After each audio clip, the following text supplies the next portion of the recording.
Alors je le précise, vu que les fans de Snyder vont me faire chier, mais je déteste pas Zack Snyder. J'aime énormément Man of Steel, Batman v Superman et la Snyder Cut. J'adore les idées en termes de scénario et je trouve qu'il pose des questions très intéressantes et montre qu'est-ce qui se passerait si tel et tel super-héros existait vraiment. Et je préfère largement cette proposition vis-à-vis des films ultra fat qu'on a eu dernièrement. En plus, j'adore la réal et toutes les références que Snyder peut faire des comics. Par contre, c'est pas parce que j'aime bien un truc que je peux pas être critique. Parce que j'ai quand même beaucoup de mal à apprécier Batman et Superman en tant qu'adaptation. Et je vais commencer avec l'homme d'acier. Je vais rien dire sur l'acteur, il est incroyable, Henry Cavill, c'est le GOAT. Mais je trouve le personnage assez bizarre. Superman est un symbole d'espoir, ça ok, on le retrouve quand il sauve des gens et quand il explique le symbole sur son torse. Mais Superman a une attitude beaucoup trop déprimée et même dark. Et je parle pas du côté Injustice dans Justice League. Je sais pas. Je trouve qu'il est bizarre, et même s'il dit ouvertement son message avec l'espoir, on le verra jamais réellement inspirer des gens. Il paraît même très détaché de l'humanité dans BVS. Superman dans les comics, il peut avoir des moments de doute, mais il sera toujours là, et il verra toujours le meilleur chez les gens. Chez Snyder, Superman est montré comme étant divin,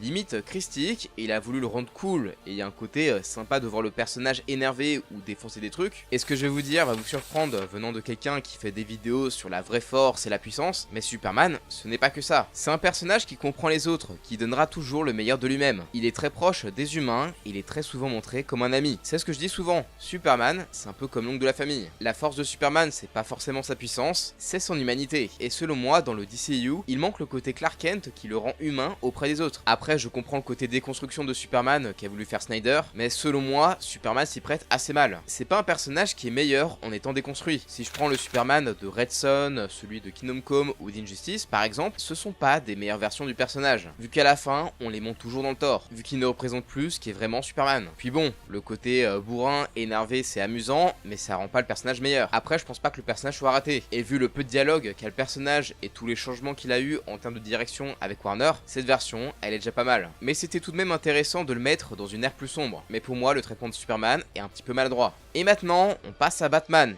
Et je vais vous avouer un truc, j'aime beaucoup Batfleck. J'aime bien le côté son du personnage dans BVS. Il est plus vieux, usé, désabusé, et il emploie des méthodes bien plus violentes depuis ce qui s'est passé dans Man of Steel. Et j'aime bien son arc narratif, où Alfred lui dit qu'il est dans le mauvais côté, même la presse voit qu'il a changé. Il s'enfonce encore plus, et quand il est sur le point de tuer Superman, quand il entend le nom de Martha, il se rappelle de la mort de ses parents, et qu'il est sur le point de faire la même chose qu'on lui a fait à Crime LA. Il est allé beaucoup trop loin. Bon, après il tue quand même des criminels par la suite, mais c'est après la mort de Superman qu'il devient meilleur. Mais je suis désolé, même s'il a des gadgets, qu'il est massif, qu'il est très impressionnant en combat et il fait des plans pour battre des gens, il peut pas vraiment représenter Batman. Et pour une très bonne raison, Batman ne tue pas. Bon, vous allez me dire qu'il le fait dans les premiers comics et dans certains films. Bon, pour les comics, c'était au début, avant que le personnage se modernise. Et pour les films, c'est pas forcément une excuse. C'est pas parce qu'on l'a fait avant que c'était une bonne chose. Et le personnage moderne, tel qu'on connaît, a toujours son code moral, où il ne souhaite pas tuer. Alors je comprends la vision de Snyder et le côté sombre où il sait le déconstruire. Par contre, j'ai énormément de mal quand il justifie tout ça avec The Dark Knight Returns dont il s'est inspiré. Ok, on a le costume, l'armure, un Batman plus âgé et plus violent que d'habitude. Et il y a même un combat contre Superman. Mais dans ce comics, Batman ne tue pas. Et selon Snyder,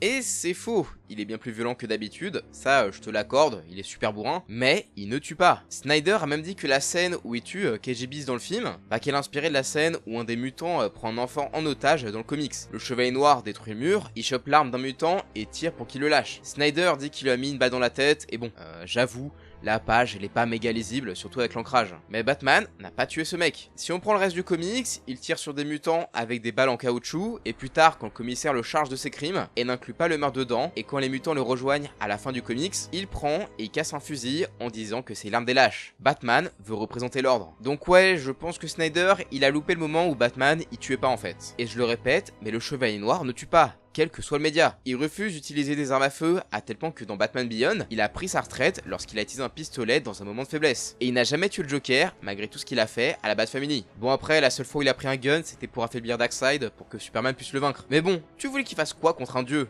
Du karaté peut-être? Comme il a dit, c'est une exception. Mais ne pas tuer, c'est un point essentiel du personnage. Batman ne tue pas. Bon après ok, il a fait dans d'autres films, mais bon, c'était l'époque où les héros de films tuaient, ou parce qu'il n'avait pas le choix, c'était un accident. Et jamais Gordon se serait travaillé travailler avec le Chevalier Noir si ce dernier était un meurtrier. Et le pire, c'est que Batman n'aura aucune conséquence de ses actes. Alors que pour un truc pareil, jamais de la vie il pourra se balader impunément et discuter tranquillement avec Gordon. Dans BVS, il est dans une folie meurtrière, le gars, il prend pas de gants. Le mec, c'est Punisher. Et d'ailleurs, il donne quoi dans le reste du DCU? Après BVS, il est plus proche de ce qu'on connaît aujourd'hui, dans Justice League notamment. Mais dans The Flash, il est juste catastrophique. Alors ok, la scène d'action où il apparaît, elle était plutôt cool, mais mon dieu que la scène du lasso, elle est insultante. Jamais de la vie il dirait qu'il pourrait aider les autres avec de l'argent, parce que normalement, c'est ce qu'il fait déjà. Dans les comics, Batman sait que c'est en utilisant Wayne Enterprise qu'il pourra changer les choses en sortant les gens de Gotham de la misère et en arrêtant les inégalités. C'est même un des points de The Batman, où dans ce film, le côté Bruce Wayne n'existe pas. Et il se rend compte que c'est pas juste en étant Batman qu'il pourra améliorer les choses. Il doit être Bruce Wayne. Mais bref, Superman et Batman font très out of character, sachant qu'on touche à des trucs qui font que le personnage, c'est Batman et que c'est Superman. Mais au moins c'est intéressant, et si on enlève le côté adaptation, je les aime beaucoup et ce sont pas des catastrophes ambulantes.